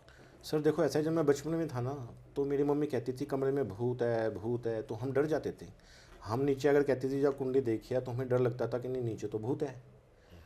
तो जब हम बड़े हुए तो हमें पता लगा यार भूत तो है, लेकिन उसको भगाने का भी तरीका है ना जी। आप एक टॉर्च लेके जाओ, आपको कोई भूत नहीं दिखाई देगा। तो ये तो डर फैला हुआ है। अगर आप अच्छे हो, पहले आपको अपने आप में देखना पड़ेगा। अगर आप सही हो तो सामने वाला भी आपको सही होगा। मैं आज आपको थैंक यू बोलूँगा, मैं आपको लव यू बोलूँगा, तो आप भी थैंक यू और लव यू ही बोलोगे। अगर मैं आपको बिल्कुल ठीक बात कहूँगा आई हेट यू, आप अच्छे नहीं लग रहे, और चाहे मैं कितना अच्छा लग रहा हूँ, आप ये मेरे को यही जवाब दोगे कि तुम भी अच्छे नहीं लग रहे। तो देखो इसमें ना गिव एंड टेक का बहुत अच्छा रोल है। तुम भी अच्छे ही लग रहे, जा अपनी शक्ल आईने में देख ले। बिल्कुल बिल्कुल। तो इसमें जी गिव एंड टेक का ही है। मैं आपको एक चीज़ बताता हूँ, अगर रास्ता टेढ़ा मेढ़ा भी है और अगर आपके साथ जीवन साथी है या कोई भी पार्टनर है, तो आपका लंबे से लंबा घटिया से घटिया रास्ता भी आप आराम से पार कर आराम लोगे। से पार हो जाएगा। लेकिन रास्ता स्मूथ है और आपके पास कोई पार्टनर ही नहीं है, वो रास्ता काटना बड़ा लंबा हो जाता है जी, वो रास्ता ही नहीं कटता है, बहुत लंबा हो जाता है। मतलब मैं तो कभी कभी ऐसे देखता हूँ कि जब हम ड्राइव करते हैं, कहीं जा रहे हैं, दिल्ली से बाहर निकल के किसी और शहर में, अगर आप अकेले ड्राइव करके जा रहे हो तो वो 4 घंटे का रास्ता ना आपको ऐसा लगेगा यार ये 14 घंटे का सफ़र है, ख़त्म क्यों नहीं हो रहा, खत्म क्यों नहीं हो रहा जी, है ना। लेकिन अगर आप अपने चाहे जीवन साथी के साथ जा रहे हो या किसी स्कूल के दोस्त के साथ भी जा रहे हो, तो 4 घंटे का रास्ता ऐसे जैसे पास 4 हो मिनट जाता में है। हो जाता है। हाँ, और सपोज करो आप दिल्ली से जयपुर जा रहे हो तो आपको लगता है अरे यार हम जयपुर पहुंच भी गए, हाँ यही होता है जी, यही होता है। है ना। तो ये बड़ा एक कंपेनियन होना लाइफ में बहुत ज़रूरी है, चाहे वो आपका दोस्त हो, आपका जीवन साथी हो। साथ होना बहुत ज़रूरी है। साथ होना बहुत ज़रूरी है जी। आप एक बार देखो, अगर आप अकेले हो, आप सिंगल रहना चाहते हो, सिंगल एक स्कूटर की तरह है, आप जहाँ मर्जी जाओ, जिस स्पीड में भगाओ, कम करो ज़्यादा करो, कोई आपको रोकने टोकने वाला नहीं है। लेकिन क्या है, बरसात आंधी तूफान आएगा तो आपने अकेले झेलना है। अगर आपका जीवन साथी साथ है तो दो चार पहिए बन जाते हैं गाड़ी, जिसमें आप साथ में जाते हो, धूप बरसात तूफान से बचते हो, एक दूसरे का सहारा बनते हो। कभी गाड़ी आपने चला ली, उन्होंने चला ली, तो म्यूजिक का आनंद करते हुए जाते हो। बच्चे भी हो जाते हैं तो पीछे की सीट पे बैठ जाते हैं। तो मैं तो इसको इस नज़रिए से देखता हूँ कि भाई अब अकेले तो आप एक अकेले स्कूटी पे हो, जिसमें एक्सीडेंट होने के भी चांस बहुत है, और साथ में आप एक जीवन साथी के साथ एक कार की तरह आप आगे जीवन में आगे बढ़ते हो, जिसमें आपको वक्त का, समय का और धूप बरसात तूफान का किसी का भी पता नहीं लगता है जी। आपने जैसे अभी बोला कि एक्सीडेंट होने के भी बहुत चांस है, तो एक्सीडेंट तो मतलब ये है कि आजकल समाज में नया फैशन शुरू हो गया लिव इन का, और वहाँ अलग अलग तरह की परेशानियाँ, जिसको हम ऐसे कुछ एक्सीडेंट बोल सकते हैं। देखो जी, अब राइट टाइम पे राइट चीज़ नहीं मिलेगी, राइट काउंसलिंग गाइडेंस नहीं मिलेगी, तो इसी के कारण ये चीज़ें जो है पनप रही है। और कुछ इसी के आपको कारण मैं बता ही रहा हूँ कि माँ बापों ने पहले ही छूट दे दी है कि भाई तुम जाओ। एक आज नए बच्चों में पहले ही मेंटली प्रेशर है, जो ये कहते हैं कि यार हमें माँ बाप ने तो आज़ादी दे रखी है। और कई माँ बापों से भी मैं मिलता हूँ, उनको हो सकता है मेरी बात बहुत बुरी लगती है, मुझे नहीं पता आपको कैसी लग रही होगी, लेकिन मेरी अपना सोच ये है जी, अगर आपका बच्चा ये कह रहा है कि पिताजी या आपकी बेटी कह रही है कि भाई मेरे लिए रिश्ता ढूंढ दो, तो आप, मेरे को लगता है कि बहुत लकी हो। सही बात है। और आप फिर बहुत सही। उस बच्चों को आप कह रहे हो जी खुद ढूंढ लें, तो ये मैं सोचता हूँ जी बहुत ही ज़्यादा गलत है। इसी के कारण जो हिंदुस्तान में जो ये मेरे को लगता है ये नेगेटिव चीज़ें पनप रही है जी, इसका कारण ही यही है। क्योंकि जो 25 से 28 साल की उम्र के बच्चे अगर अपने लिए खुद रिश्ता ढूंढ रहे हैं, तो 22, 24, 25 साल तक तो वो पढ़ाई कर रहे थे, उनके पास लाइफ का एक्सपीरियंस ही नहीं है। नहीं है जी, समाज को उन्होंने बहुत नज़दीक से देखा ही नहीं, देखा ही नहीं है जी, वही बात है। समाज को नज़दीक से देखा ही नहीं है। और समाज में आजकल इस तरह के लोग ऐसे हैं कि आपको देखने में तो सामने से कुछ और होते हैं, हाँ, और अंदर से कुछ और होते हैं। अंदर कुछ लेकिन जो बड़े बुजुर्ग हैं, उनकी जो पारखी नज़र है ना, वो उनके साथ 10 मिनट इंटरेक्शन करके बता दें कि भाई इसका कन्वर्सेशन कैसा, फैमिली बैकग्राउंड कैसा है। बिल्कुल बिल्कुल। और वो जो 50 साल के पेरेंट्स हैं या 55 साल के पेरेंट्स हैं, उन्होंने, कहते ना भाई मैंने इतनी दिवाली देखी है, हाँ, तो उन्होंने जो वो दिवालियाँ देखी है, उन दिवालियों का एक्सपीरियंस उनके साथ है। एक्सपीरियंस उनके साथ है। फिर उनकी समाज में एक रेपुटेशन है, उनका अपना एक नेटवर्क है। तो कभी कभी ऐसा होता है ना, मैं अभी किसी के साथ बैठा था, तो उन्होंने मुझे बताया कि यार कुछ दिन पहले जो है ना, मेरी गाड़ी में एक बच्चे ने स्कूटी मार दी। मार दीजिए, ठीक है। तो मैं गाड़ी से नीचे उतरा और मैंने उसको पकड़ लिया कि भाई क्या कर रहा है। तो मैंने जी एक पिन लगा रखी थी लॉयंस क्लब की। हाँ जी। तो वो लड़का मुझे कहता अंकल ये वाली पिन तो मेरे दादू भी लगाते हैं। तो मैंने उससे पूछा भाई तू किसका बेटा है? बोले सर मैं तो उनका बेटा हूँ। बोले अच्छा उनका बेटा है, कि चल बेटा कोई बात नहीं अब तू जा। तो ये एक ना एक एक्सपीरियंस, एक समाज में एक अच्छा ये फलाने का लड़का है, फलाने का लड़का है जी। ये फलाने का लड़का है। तो वहाँ से चीज़ों को हैंडल करना मेरे हिसाब से बड़ों के लिए बहुत आसान हो जाता है, क्योंकि हम 25 साल के एक्सपीरियंस से कुछ काम कर रहे हैं, वो 50 साल के एक्सपीरियंस से काम कर रहे हैं, ऑलमोस्ट डबल। मैं तो ये कहूँगा कि रिश्ते हमेशा माँ बाप की सलाह से, माँ बाप के चुनाव से वैसे ही होने चाहिए। बिल्कुल जी। अपने तो हम उसी का हमारा पाथ है जी, हम जो है ऐसे ही फैमिली को मिलाते हैं। अब बच्चे समझते हैं कि लड़का लड़की खुश रहे, बल्कि दो फैमिली, दो परिवार, दो खानदान खुश रहनी चाहिए। बहुत सारी जगह आपने देखा होगा कि लड़कों की एज निकलती जा रही है और उनसे बोलते हैं भाई लड़का बड़ा हो गया है, शादी क्यों नहीं कर रहे? तो अक्सर माँ बाप कहते हैं क्या समाज में लड़कियां कम है? ऐसा ही जी, ये ना एक बहुत बड़ा मिथ है कि लड़कियों की कमी है, ऐसा कुछ भी नहीं है। बस क्या है जी, आजकल एक सिंगल मैरिज का चलन चला हुआ है। 4 दोस्त 5 दोस्त आपस में मिलते हैं और वो कहते हैं सिंगल मैरिज जिंदाबाद, मतलब हमें सिंगल रहना पसंद है। लेकिन जी उन चारों के बायोडाटा ना मैट्रिमोनियल वाले के पास होते हैं, और वो हर हफ्ते फ़ोन कर रहे होते हैं भाई कोई रिश्ता मिला क्या, मिला क्या। तो एक एक करके सारे निकल लेते हैं, और जिसका नहीं पड़ा होता वो अकेला पड़ जाता है। मतलब हाथी के दांत खाने के और है, दिखाने के और है। हाथी के दांत ये खाने के और है, दिखाने के और है, समझो बात को। और क्या होता है 40 साल बाद आदमी को लगता है यार अब मैं अकेला रहने वाला हूँ, क्योंकि सारे दोस्त जितने भी उसके दोस्त हैं, रिश्तेदार अपने अपनी लाइफ में सेटल हो गए होते हैं। उनके घर में भी जो माँ बाप जो लोग आ रहे हैं ना, वो इसलिए आ रहे हैं उनसे माँ बाप से मिलने के लिए, बच्चों से मिलने के लिए नहीं आते फिर इस एज में। फिर बच्चों को लगता है यार अब मेरे माँ बाप जाने वाले हैं, भाई भाभी और बहनों से मेरी बनती नहीं है, तो मुझे अब शादी कर लेनी चाहिए। फिर वो एकदम से मतलब फुल स्पीड में भागते हैं।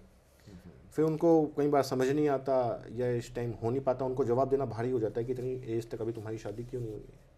अब वो ये तो नहीं बता सकते कि मैं तो अपने दोस्तों के साथ सिंगल जिंदाबाद करता था। फिर लास्ट में बहुत कॉम्प्रोमाइज़ करके रिश्ता करना पड़ता है जो उनकी पसंद का नहीं होता। पसंद का नहीं होता हाँ। जी। फिर बाद में वो डाइवोर्स के भी कारण बनते हैं। फिर डाइवोर्स के भी कारण बनते हैं। तो इसलिए राइट टाइम पे राइट एज में शादी होना बहुत ज़रूरी है।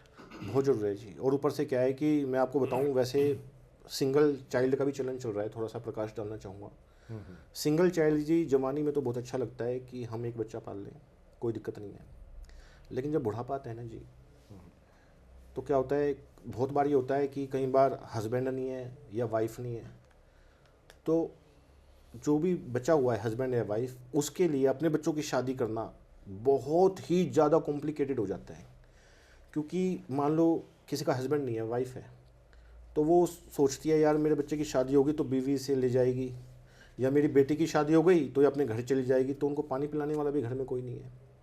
इसी कारण मेरी अपनी ऑब्जर्वेशन है जी, मैं किसी के लिए कुछ नहीं कह रहा, लेकिन इस कारण भी माँ बाप जो है ना राइट डिसीजन नहीं ले पा रहे अपने बच्चों का, और वो बच्चे बहुत परेशान हैं। ऐसे बच्चे भी बहुत है समाज में। करेक्ट। मैं भी ऐसे बहुत सारे लोगों को जानता हूँ जिनमें घर में एक ही सिंगल लड़की है और वो सिर्फ कमाने वाली है। वो शादी इसलिए नहीं कर रही कि उसकी माँ का खर्चा कौन चलाएगा। उसकी माँ का खर्चा कौन चलाएगा अगर, लेकिन माँ बाप के लिए भी जी, आज मैं हूँ, मैं बूढ़ा हो जाऊँ, मेरे को कोई पानी पिलाने वाला नहीं है, तो मेरे लिए भी डिसीजन लेना बड़ा हार्ड है। प्लस क्या है, 40 से ऊपर आप हो गए, जिन माँ बाप ने आपको पाला पोसा वो बाज़ार में भाई साहब शक्ल दिखाने लायक नहीं रहते ज़्यादातर। उनको क्या होता है जी, वो उन्होंने अपने रिश्तेदारों से मिलना बंद कर देते हैं, पड़ोसियों से मिलना बंद कर देते हैं, दोस्तों से मिलना बंद कर देते हैं, क्योंकि सबके पास एक ही सवाल है, भाई शादी क्यों नहीं हुई, तुम्हारे बच्चे की शादी क्यों नहीं हुई। वो बच्चों को समझा समझा के थक जाते हैं, बच्चे करते नहीं हैं। तो ऐसे में माँ बाप जो है ना बहुत ज़्यादा डिप्रेशन में जा रहे हैं। उनको फ़ोन पे भी बात करते हुए लोगों से आजकल ये डर लगने लग गया, अपने बिजनेस में भी लोगों से बात करते हुए डर लगने लग गया है, सामने वाला टोक ना दे। और सामने वाला टोकता है जी, दूध लेने जाओ वो टोकेगा, कूड़ा डालने जाओ वो टोकेगा, कोई मिलने आएगा वो टोकेगा, आते ही आपका कोई यार दोस्त रिश्तेदार मेहमान घर में आएगा, वो पूछेगा भाई बच्चे की शादी क्यों नहीं हो रही, मैं कुछ बताऊं, बच्चा उस पर ऑफेंड हो जाएगा कि तुम आते हो शादी की बात करने लग जाते हो। तो इसलिए माँ बाप जी बहुत ज़्यादा डिप्रेशन में हैं, उनके पास कोई इलाज नहीं है। और ये सिंगल चाइल्ड में मैं कहता हूँ जी, एक बच्चे को पालने के लिए आप क्या सोचते हो कि एक बच्चे को अगर आपने प्रधानमंत्री बनाना है तो कितना खर्चा आ जाएगा ज़्यादा से ज़्यादा। कितना बेसिक बच्चे की नीड, एजुकेशन। आप ओवरऑल बताओ जी, सब कुछ बता दो, उसमें एजुकेशन आ गई, उसका कपड़ा, रहना, खाना पीना सब कुछ आ गया। आप कितना सपोज करते हो कि अगर आपने एक बच्चे को प्रधानमंत्री बनाना है, प्रधानमंत्री से भी ऊपर कोई पोस्ट है तो बता दो, वो भी बनाना है, तो उसमें आप क्या खर्चा एक्सपेक्ट करते हो। देखो, प्रधानमंत्री बनाने की तो मैं क्या बात करूं, लेकिन एक बच्चे की जो बेसिक नीड है, उसकी बेसिक एजुकेशन, सारी चीज़ें मिला के मेरे को आप ये बताओ जी, एक बच्चे का मैं सपोज करता हूँ कि इतना खर्चा है पालने का, 25 लाख रुपए। मैं कह रहा हूँ जी आप ये लगा लो, 25 लाख तो आपने बहुत कम बोला, डोंट माइंड, मैं कहता हूँ जी 5 करोड़ रुपए है। आपने एक बच्चा किया 5 करोड़ रुपए खर्च करे, दूसरा बच्चा किया 5 करोड़ कर दिए, बहुत हाई लेवल क्लास, इससे ऊपर कुछ नहीं होगा। कुछ नहीं होगा। लेकिन लोग क्या कर रहे हैं, 500 1000 करोड़ रुपए यहीं छोड़ के जा रहे हैं। लेकिन अपनी जिम्मेदारियों से बचने के लिए कहते हैं जी मैं तो सिंगल चाइल्ड ही रखूँगा। वो सिंगल चाइल्ड सिर्फ इसलिए कर रहे हैं क्योंकि वो कैपेबल नहीं है जिम्मेदारियों को निभाने के लिए। फिर बुढ़ापे में, ओल्ड एज में उनको समझ आता है कि यार काश एक और होता, कोई संभालने वाला होता, मैं अकेला हो गया। तो मैं उनसे भी कहता हूँ भैया ये सिंगल चाइल्ड की जो पॉलिसी जो आजकल के यंगस्टर है, मैं उनसे कहूँगा जी कम से कम तो 2 ज़रूर करो। कोई खर्चा नहीं होता है, सिर्फ मेरे को लगता है कि भाई मैं एक ही को एजुकेशन दे दूँ, बना लूँ, पढ़ा लूँ, नहीं।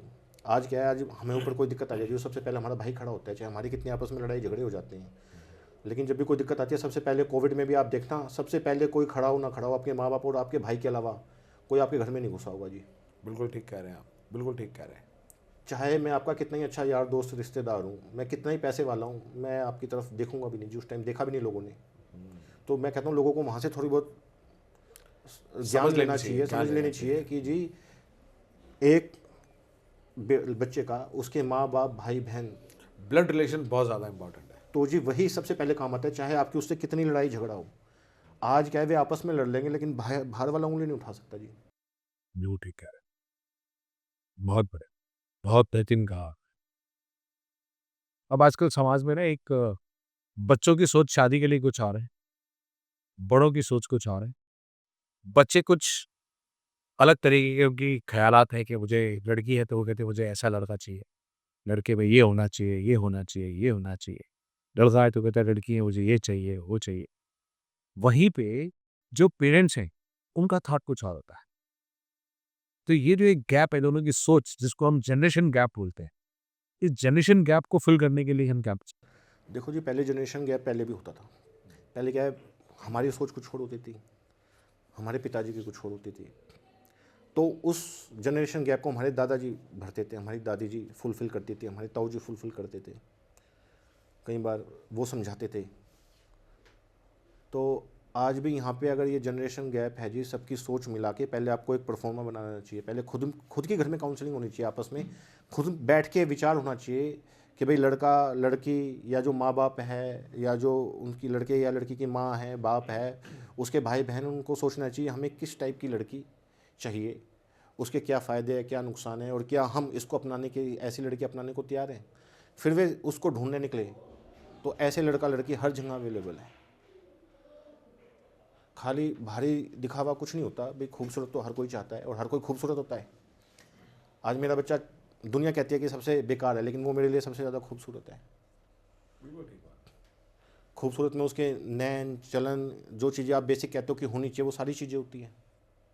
और कई बार क्या होता है जी, ड्रेसिंग स्टाइल, थोड़ा ग्रूमिंग पे भी मेरे ख्याल से शादी के टाइम थोड़ा, आज पर्सनैलिटी डेवलपमेंट में थोड़ा सा वर्क होना चाहिए।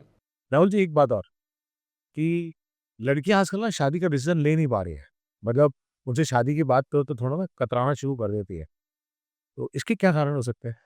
सर इसमें ना लड़कियां ही नहीं, आप एक बात देखो, आप अपने आप में इंडिपेंडेंट हो, आप आपकी ज़िंदगी मस्त चल रही है, कोई दिक्कत परेशानी नहीं है। कोई दिक्कत परेशानी नहीं। और मैं आपको कह दूं जी, आपने दूसरे के घर जाना है और वहाँ उसकी सेवा भी करनी है और उसका काम भी करना है और उसकी बातें भी सुननी है, तो आप क्या करोगे?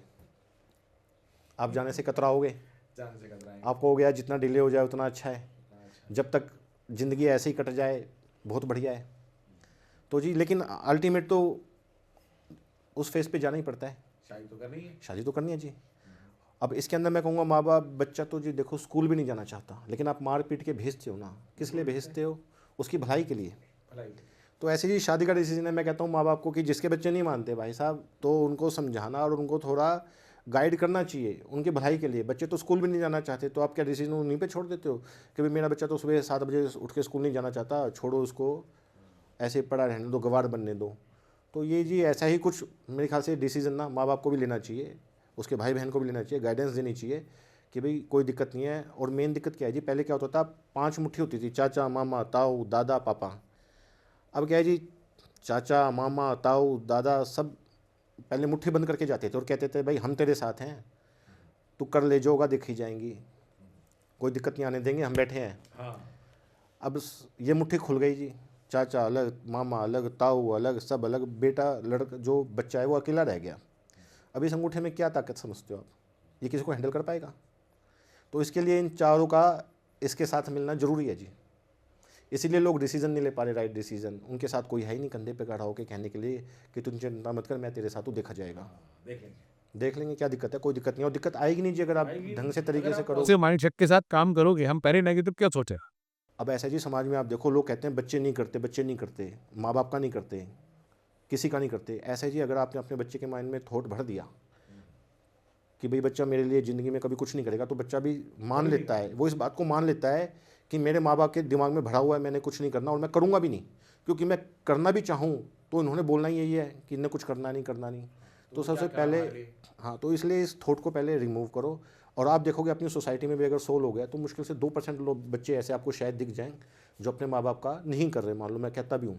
लेकिन लोग उस 98% को क्यों नहीं देख रहे जो अपने माँ बाप के साथ रह रहे हैं, उनकी सेवा कर रहे हैं, सुबह उनके पैर छू के निकलते हैं, उनसे पूछ के सारे कार्य करते हैं। तो मैं कहता हूँ जी आप उनको क्यों नहीं देखते, आप वो ऊपर के बुलबुले क्यों देख रहे हो सिर्फ अपने कंफर्टेबल जोन के लिए? तो पहले तो बच्चों को भी आप, अगर आप मान लो आप अपने बच्चे को कहोगे भाई मेरा बेटा बहुत बढ़िया है और ये मेरे लिए टॉफ़ी लेके आएगा, मेरे लिए दुकान से सामान लेके आएगा, तो आपका बच्चा भागा भागा जाएगा और लेके आएगा। अब आप पहले ही माइंड सेट कर दो कि भाई ये तो कुछ करेगा ही नहीं, भाई ये तो नालायक है, ये मेरा साला कोई काम नहीं करेगा, तो बच्चा करता हुआ भी नहीं करेगा जी।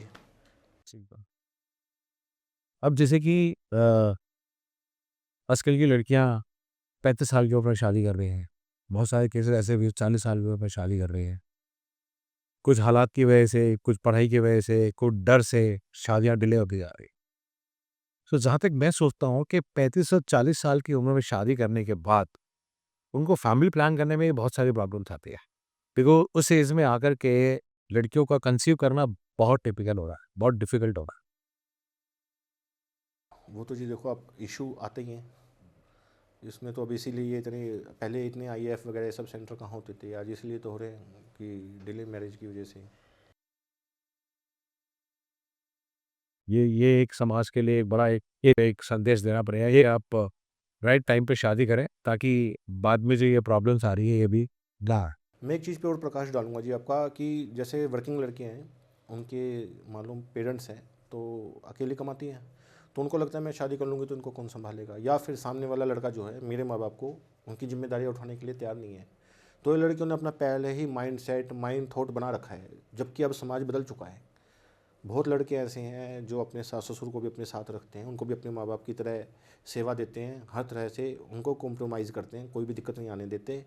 लेकिन बस क्या है कि बात करने की ज़रूरत है, ना इस बारे में लड़कियां बात करके राजी, क्योंकि उनका माइंड पहले से ही सेट है, और ना लड़के बात करके राजी। अगर लड़कों से भी बात करो तो बहुत लोगों को, लड़कों का आजकल ये थॉट है जी, ठीक है जैसे हमारे माँ बाप है वैसे आपके माँ बाप हैं, तो उनमें ये सिचुएशन नहीं आती। और अगर आती भी है तो ये ऐसे ना, हमारे पास बहुत सारे एनजीओ भी है और सर्विस प्रोवाइडर भी है, जैसे मान लो आपके माँ बाप अकेले रह रहे हैं, तो वो आपके माँ बाप की टेक केयर ऐसे ही करते हैं जैसे कि आप करते हो। एक नॉर्मल चार्जेस होता है 10-15 हज़ार रुपये, तो लेकिन लोगों को अवेयरनेस नहीं है, लड़कियों को पता ही नहीं है ऐसी भी कोई सर्विस है नहीं है, तो थोड़ा सा बात करने से, अवेयरनेस करने से, अब ये चीज़ें क्या है ना, अगर आपने माइंड सेट कर लिया मेरे को अल्टीमेट शादी करनी है, तो हर चीज़ के रास्ते हैं, पर आपको एक सही बंदे के पास पहुंचने की देर है। बेसिकली वही हो गया, जैसे हमने अब जब बातचीत शुरू करी थी तो उसमें सबसे पहला हमारा ये था कि आजकल बच्चों की काउंसलिंग बहुत ज़रूरी है। काउंसलिंग जो आपका कोर है ही। तो हम शुरू भी काउंसलिंग से हुए थे और यहाँ तक भी काउंसलिंग पे आगे रुके हुए हैं। बिल्कुल जी। तो काउंसलिंग तो बेसिकली वो कहते हैं ना कि जूता कितना भी महंगा खरीद लो, पॉलिश तो करनी ही पड़ेगी। पॉलिश तो करनी पड़ेगी जी, बस ये बात है, वही बात है, बिल्कुल सही पड़ेगा। तो काउंसलिंग से बहुत सारे बातें करने से हल निकलते हैं। हर समस्या क्या हल है जी? बहुत सिंपल सी बात है, राहुल जी आज हम यहाँ बैठे हैं, अगर मेरे पेट में दर्द हो रहा है मैं आपको नहीं बताऊँगा, हाँ जी, मैं नहीं बताऊँगा तो आप मुझे उसका इलाज नहीं दोगे, नहीं दे पाएँगे जी। अगर मैं बताऊँगा कि भाई मेरे पेट में दर्द हो रहा है तो आप हो सकता है कि आप मेरे को कह दोगे मेरी जेब में एक इनो रखा हुआ है। हाँ, आप ले ला बिल्कुल ये, जो मुझे दिखाई नहीं दे रहा। बिल्कुल बिल्कुल, हमारी जेब में तो बात करने से सॉल्यूशन निकल जाते हैं। निकल जाते हैं। तो बात ज़रूर करनी चाहिए और जहाँ तक मैं सोचता हूँ कि परिवार में डिनर का टाइम जो है ना ऐसा होना चाहिए कि जहाँ सारे बैठ के एक साथ करें। बिल्कुल जी। और एक उसके अंदर सबसे बड़ी बात ये रखनी पड़ेगी कि भैया डिनर करने जब आ रहे हो तो अपना फ़ोन साइड में रख के आओ, बिल्कुल जी। ताकि बातें तो हो सके। बातें तो आजकल डिनर पे भी अक्सर क्या होता है, लोग सब अपने बच्चे, माँ-बाप सब अपना फ़ोन स्क्रॉल कर रहे होते हैं। सभी कर तो पेट तो भर रहे होते हैं, लेकिन खाना नहीं खा रहे होते। खाना नहीं खा रहे होते हैं। पेट भर जाता है लेकिन जी नहीं बनता। जी नहीं बन रहा जी। तो परिवार को इकट्ठा करने के लिए जहाँ तक मैं सोचता हूँ कि एक डिनर टाइम सबका फिक्स रखना चाहिए कि सारे लोग डिनर पे शाम को एक साथ होंगे और वहाँ पे फ़ोन नहीं होगा। तो वहाँ पे डिनर में आधा घंटा 40 मिनट हम टाइम स्पेंड करें, बातचीत करें, पूरे दिन में हमने क्या किया, किन लोगों से मिले, क्या बात हुई। तो मुझे लगता है कि ये एक फैमिली का बॉन्ड भी बढ़ेगा इससे। जब मोबाइल नहीं होते थे जी, ऐसा ही होता था, हमारी मम्मी चिल्ला चिल्ला के कहती थी आजा, खाना बना रही हो भी, तेरे पापा बैठे हैं तेरे इंतजार में, तू आजा फटाफट आजा। और हमें भी रहता था यार चल टाइम हो गया है और एक साथ ही खाना खाना है, एक ही बार खाना खाना है, तो उसमें अच्छाई बुराई सारी तरह की बातें होती थी, एक रिश्ता बना रहता था। मेरे कई दोस्त ऐसे हैं जो कहते हैं यार, पहले हम ना एक फ्लोर में रहते थे, तो जब मैं घर में जाता था तो सारे बच्चे भाग भाग के आ जाते थे, अरे पापा आए हैं पानी पिलाओ, अरे चाय बनाओ, अरे मम्मी खाना डालो। कह रहा मकान बड़े हो गए, बच्चों ने अपने अपने फ्लोर ले लिए ऊपर, कह रहा मैं जाता हूँ मेरे से कोई पूछता ही नहीं, किसी को पता ही नहीं होता मैं घर में आया हूँ नहीं आया हूँ। मैं भी कुछ टाइम पहले ही एक इंडस्ट्रियलिस्ट का एक आर्टिकल पढ़ रहा था। तो उस विभाग के मेरे बच्चे तो विदेश में रहते हैं। और मैंने घर में ना कुत्ता पाल रखा है। वो इसलिए कि कम से कम उसे तो मेरा इंतज़ार है। उससे इंतजार है, जब मैं बिल्कुल, बताऊँ वो तो मेरे स्वागत के लिए बिल्कुल जी, खड़ा होता है। बिल्कुल जी, मुझसे गेट भाग के आता है मुझसे मिलने के लिए। मिलने आता है, सही है, बिल्कुल सही है उसका तो तो, आजकल बच्चों की जगह कुत्तों ने ले ली। कुत्तों ने ले ली है ना? पर बच्चे अगर आपसे प्यार करते हैं ना, तो कभी-कभी उनका मंशा ये होती है कि यार बाप को ज़रा प्यार दो, ये बाप के यहाँ माल बहुत है, ये लेना है। लेकिन जो जानवर है, वो अनकंडीशनल लव करता है आपके साथ में। उसका कोई स्वार्थ नहीं है, लेकिन फिर भी वो आपसे प्यार करता है। आप कुत्ते को डाँट दो, फटकार दो, पीट दो, लेकिन वो भूल के थोड़ी देर में फिर आपके प्यार में रंग जाता है। तो मेरा मेरा क्रक्स यही है, मैं यही कहना चाहता हूँ कि डिनर का टाइम एटलीस्ट एक फिक्स हो, जहाँ पे परिवार के सारे लोग बैठें। दिन भर में क्या हुआ, जीवन में क्या चल रहा है, कोई परेशानी है, कोई खुशी है, सब कुछ शेयर करें और वही कि बातें करने से हल निकलता है। बातें करते से हम निकलते। राहुल जी, जैसे आप मैट्रिमोनी की सर्विसेज़ देते हो, काउंसलिंग भी करते हो, समाज के लिए भी बहुत काम कर रहे हो, तो जब आप ये सर्विसेज़ देते हैं, तो नेचुरली आपने कुछ चार्जेज़ लेते होंगे और लोग उसको ना कमीशन बोलते हैं। तो बहुत बार ऐसा भी होता होगा कि आपने 2 लोगों का रिश्ता मिलवाया, नंबर एक्सचेंज हो गए और आपको बाईपास कर दिया और उन्होंने रिश्ता कर दिया। देखो जी, ऐसा बहुत होता है, लेकिन मैं उनसे ये कहना चाहूँगा कि जी अगर आपको लगता है कमीशन हमारी नहीं बनती या नहीं देनी चाहिए, तो आप हमारे पास, मेरी हाथ जोड़ के रिक्वेस्ट है, बिल्कुल भी ना आएँ। क्योंकि आप हमारे पास आते हैं, हम आपका मैच मेकिंग कराते हैं, फिर इस टाइप का लोग, बहुत लोग करते हैं कि डायरेक्ट बात कर लेते हैं, फिर हमें रास्ते से हटा देते हैं। पर क्या है जी, हमें पता होता है, तो क्या होता है, हम अपने घर में अपने घर परिवार वालों से, माँ बाप से, अपने बच्चों से डिस्कस करते हैं कि हमारे साथ ऐसा हुआ।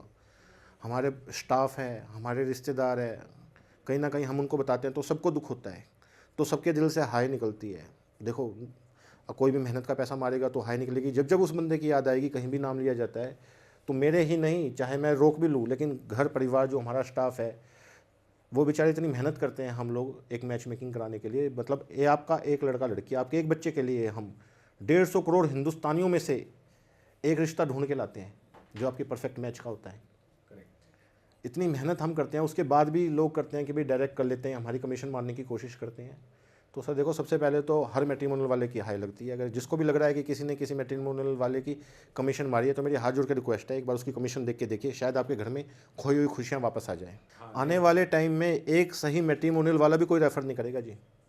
हाल ही में क्या हुआ, मेरे खास दोस्त ने मेरे को अपने एक रिश्तेदार की प्रोफाइल दी, हमने उसकी मैच मेकिंग कर दी, मेरे दोस्त का कोई लेना देना नहीं जी, लेकिन अब उसके रिश्तेदार ने हमारी कमीशन मारने की प्लानिंग कर लीजिए पूरी। अब हम क्या करेंगे जी, चलो उसके दोस्त का तो जो उसकी आत्मा उसके साथ है।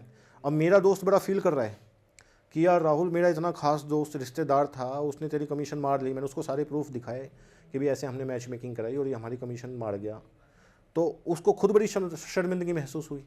अब वो जो मेरे को रेफरल देता था या लोगों को कहता था, वो कहना बंद कर देगा। इसलिए नहीं कि हमारी सर्विस में कमी है, इसलिए कि उसको ये शर्मिंदगी सहनी क्यों है जी।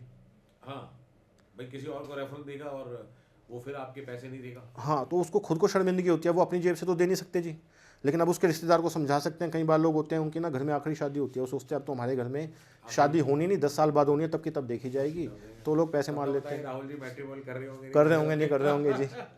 कई रिश्ते ऐसे हैं जी, अगर मान लो आप हो, आपने अपने लड़के की शादी करी, लड़की की शादी करी, आपने हमारी कमीशन नहीं दी जी, तो मैं तो कहता हूँ जी, सामने वाला भी जो आपका समधी है, उसको भी सोचना चाहिए मैं किस परिवार में शादी कर रहा हूँ।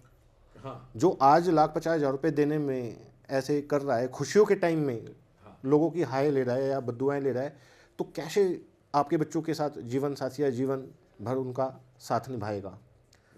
और दूसरा क्या है जी, आपने पैसे मार लिए, हमें कोई फ़र्क नहीं पड़ता, कोई बात नहीं, हम तो सोचेंगे रिश्ता नहीं हुआ। लेकिन क्या होता है, बाजार समाज में पता लग जाता है, जब आप दूसरे बच्चे के लिए रिश्ते के लिए ढूंढते हैं ना जी, आपको कोई रेफर नहीं करता। हो सकता है कि आप ना बताओ, लेकिन आपका स्टाफ तो जिसने मेहनत की है, तो वो तो 4 लोगों से बात करेगा और नेचुरली एक मैट्रिमोनियल वाला ना बहुत सारे मैट्रिमोनियल वालों से जुड़ा होता है, जो उनका अपना एक नेटवर्क होता है। एक एम्प्लॉयी एक कंपनी के एम्प्लॉयी दूसरी कंपनी के लोगों से मिलते हैं, बातचीत करते हैं, तो नहीं चाहते भी बहुत बार ये बात निकल आती है, यार वो फलाने ने काम कराया और यार पैसे दे दिए।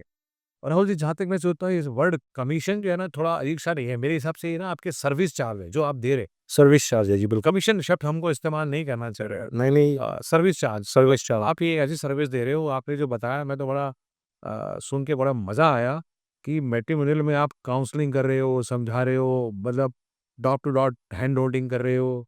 उसके अलावा आप शादी के बाद भी उनको सपोर्ट कर रहे हो।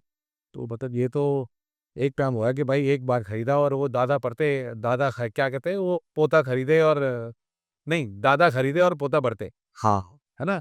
कि दादा खरीदे और पोता बरते, तो मतलब आपने एक बार इतनी लंबी हैंड होल्डिंग, तो गज़ब की बात है। और फीस आप सर्विस चार्ज आप एक ही बार ले रहे। अब कई बार मार्केट में ऐसे बायोडाटा लोग ढूंढ रहे होते हैं, सारी प्रोफाइल बहुत अच्छी होती है, लेकिन फिर भी उनके रिश्ते नहीं हो रहे होते क्योंकि उनको कोई बता नहीं रहा होता। और जहाँ भी सामने वाले प्रोफाइल को पता लग जाता है कि इसने ऐसे ऐसे पैसे नहीं दिए, तो वो बंदा किसी भी कोस्ट पे बिना कुछ सुने उनके प्रपोजल को डिनाई कर देता है जी। पर ये चीज़ लोगों को अभी समझ नहीं आ रही, इसके नेगेटिव इफेक्ट आप आने वाले समय में देखेंगे। आप खुद मैट्रिमोनियल को रेफर देना बंद कर देंगे। आज एक अच्छे मैट्रिमोनियल की हर एक को ज़रूरत है और हर कोई अभी रेफ़र कर रहा है, लेकिन आने वाले समय में ये सब बंद हो जाएगा क्योंकि जो लोगों की मानसिकता है ना, इनको बदलनी चाहिए। अगर आपको लगता है कि पैसे नहीं देने या ये उनको लगता है कि फ्री का ही काम है, तो आप ऐसे लोगों को अप्रोच भी ना करें। हमें भी बुरा लगता है कि भाई इस टाइप से कोई किसी के बारे में बताता है। अब हमारे मैट्रिमोनियल में भी बहुत लोगों से लिंक है, वो बता देते हैं कि भाई ये पर्टिकुलर बंदा तुम्हें सर्विस चार्ज नहीं देगा, चाहे तुम इसको कितना ही बढ़िया और घटिया रिश्ता बता दो। वो नियत में ही खोट है उनकी। नियत में ही खोटा है जी। फिर सामने वाला भी समझता है, जो वेल सेटल्ड आदमी होता है वो भी समझता है कि यार जो लाख 50,000 रुपये के पीछे इतनी, क्योंकि जी बदनामी दोनों की होती है। अब वो दोबारा पास हमारे पास आते हैं, हम ये कहते हैं यार उसने तो फलाने ने कर लिया था जी। अब हमारे पास रिसेंटली 2 महीने में 3 केस ऐसे हुए हैं। एक हमने बता दिया था, पड़ोसी का रिश्ता बता दिया जी, उन दोनों ने फ़ोन उठाने बंद कर दिए जी। एक का रिश्ता कराया तो कहता है जी तुमने किया क्या जी। एक रिश्ता बताया तो कहता है जी ये तुम्हारा किसी थर्ड के थ्रू हुआ है जी। एक कहता है जी, लड़के वाला कहता है कि थर्ड पार्टी के थ्रू हुआ है, दूसरे मैट्रिमोनियल वाले के थ्रू।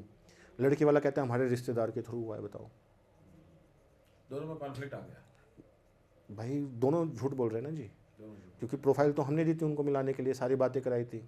तो चलता रहता है, पार्ट ऑफ बिजनेस है, हर आदमी ऐसा नहीं होता।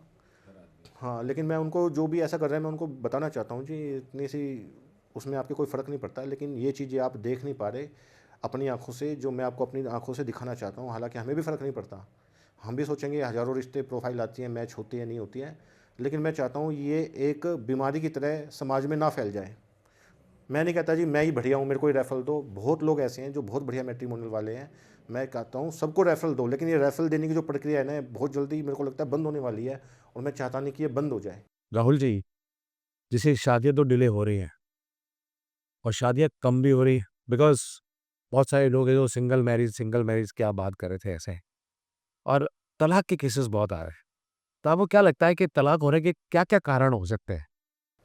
सर देखो, अगर आप अपने घर में कोई पौधा लगाते हो, तो उसको जब आप अपने गमले में लगाते हो तो मिट्टी खुदती है, बाहर निकलती है, नया पौधा डालते हो, उसको जमने में टाइम लगता है, उसको बड़े होने में टाइम लगता है, उसको आपने पहले पानी डालना पड़ेगा, पेशेंस का, दूसरे को समझने का। जब वो पौधा बड़ा होगा तो आपको फल देगा। लेकिन आजकल क्या पेशेंस है नहीं जी। आपको अभी पौधा लगाया तो आपको चाहिए कि कुछ हिले डुले बिना और फटाफट ही हरा हो जाए और हमें फल देने लग जाए। ये दोनों के लिए है जी। आप कहीं पे जा रहे हो तो लड़का है लड़की, उनके परिवार वालों को थोड़ी पेशेंस रखनी चाहिए, थोड़ा टाइम देना चाहिए। आजकल लोग क्या है, क्विक डिसीजन ले लेते हैं। मैंने ये मान लिया यार भूषण जी तो ना बेकार आदमी है, और मैंने क्या किया, मेरे को तो पता है कि बेकार आदमी है, लेकिन हमने अपने फटाफट क्विक डिसीजन लेते हुए अपने मम्मी पापा भाई बहन सबको फटाफट बता दिया।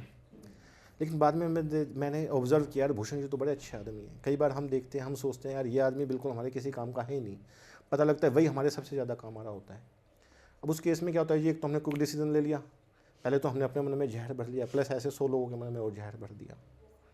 तो हम तो अपने मन से एक बार निकाल भी दे, लेकिन वो जो 100 लोग हैं वो ये जहर नहीं निकाल पाते। तो इसीलिए डिसीजन, कोई भी डिसीजन लेने से पहले थोड़ा पेशेंस रखनी चाहिए। अपने जो भी बड़े हैं उनको अपनी प्रॉब्लम बतानी चाहिए, और इस टाइम में मैं कहूँगा चाहे लड़के के माँ बाप हो लड़की की माँ बाप हो, उनको थोड़ी पेशेंस से काम लेना चाहिए। और बच्चों को सबसे पहले अपने बड़ों से बात करनी चाहिए। वो बातें ही नहीं करते जी, वो खुद ही डिसीजन ले लेते हैं, वो कोई सलाह ही नहीं करते कि जी मेरे साथ अगर ऐसा हो रहा है तो मुझे क्या स्टेप लेने चाहिए, क्या करना चाहिए। अब इसके अंदर क्या है जी, कई बार छोटे छोटे कारण होते हैं, मैं आपको बताऊं। शादी से पहले कई बार क्या होता है जी, लड़की वाले पूछते हैं कि जी आपके घर नौकर हैं, तो लड़के वाला कहता है जी हमारे यहाँ तो नौकर ही नौकर है जी, कोई दिक्कत नहीं है। लेकिन शादी होते ही नौकर गायब। फिर लड़की वाला कहता है जी कहाँ गए वो, आपके यहाँ तो नौकर ही नौकर थे। कह रहे जी वो तो तब थे ना जब हमारे घर बहू नहीं थी, अब बहू आ गई तो नौकरों की क्या जरूरत है। तो ये एक कुछ मैं आपको रियल एग्जांपल बता रहा हूँ। कई बार क्या होता है जी, मैं आपको बताऊँ, ये किसी के लिए मैं पर्सनली बोल रहा। कई बार क्या है, जैसे मान लो आपके घर में बेटी आ गई यानी बहू आ गई, तो लोग क्या करते हैं, उससे कहते हैं भाई तुम मोटी ना हो जाए, तेरी फिगर ना बिगड़ जाए, तुम हमारे ख़ानदान में अच्छी लगनी चाहिए, इसलिए उसको डाइट फॉलो कराते हैं ज़बरदस्ती से। रसोई में ताला लगा देते हैं ताकि ये कुछ खाना पाए और इसका ओवरवेट ना हो जाए या ऐसा ना हो जाए कि हमारे घर में ये अच्छी ना लगे। ये कुछ बेसिकली उनका तो पॉजिटिव माइंडसेट था, लेकिन उनका रिजल्ट नेगेटिव आ गया। रिजल्ट तो आएगा ना जी नेगेटिव। तो कुछ इस टाइप की दिक्कत है। और कुछ दिक्कतें मैं आपको बताता हूँ जी। वैसे कई बार क्या होता है, जैसे बड़ा भाई है, उसकी शादी हो गई, अब छोटा भाई थोड़ा छोटा है, उसकी मैरिज में मान लो 4-5-6 साल का गैप है। 8 साल का 10 साल का। तो वो क्या होता है जी, जो भाभी है और देवर है, उनका मतलब एक पॉजिटिव रिलेशन होता है माँ की तरह और बेटे की तरह। बिल्कुल ठीक है। पर जब छोटे बच्चे की शादी हो जाती है ना जी, और उसकी बीवी आती है, तो बड़ी जल्दी जज कर लेती है कि यार इनका ना कुछ गलत रिलेशन है। वो माँ उस एंगल से कि ये माँ और बेटे वाले एंगल को देख नहीं पाती है, वो 1 मिनट में क्विक डिसीजन ले लेती है, यार ये सब ठीक नहीं है। तो ये भी एक फैमिली के अंदर डिस्प्यूट और तलाक का बहुत बड़ा कारण बन रहा है जी। तो राहुल जी, बस जाते-जाते मुझे ये बताएँ कि आप समाज को क्या संदेश देना चाहते हैं? मैं यही चाहता हूँ जी, पेशेंस, अपने बड़े बूढ़े और जैसे भी हमारी पुरानी पद्धति थी उसी हिसाब से आप अपनी शादी का डिसीजन ले, फैसला ले। अगर आपको लगता है कि आपके पास कोई ऐसा राइट पर्सन नहीं है, तो आप एक राइट काउंसलर ढूंढें, उनसे सलाह करें और उस पर आँख बंद करके भरोसा करें। और सबसे पहले बात ज़रूर करें। आजकल जो कम्युनिकेशन गैप हो रहा है उसको ज़रूर करें जी। राहुल जी, आप आज आए, आपने अपना बहुत कीमती समय दिया और इतनी सारी बातें बताई जो मेरे लिए नई थी और मेरे भी कहते हैं ना नयन चक्षु खुल गए आज के समाज में क्या चल रहा है शादी को लेके। तो मेरा भी एक संदेश है कि बच्चों की शादी बिल्कुल राइट टाइम पे कर देनी चाहिए। तो राहुल जी, एक बार फिर आपका तहे दिल से धन्यवाद। Thank you very much.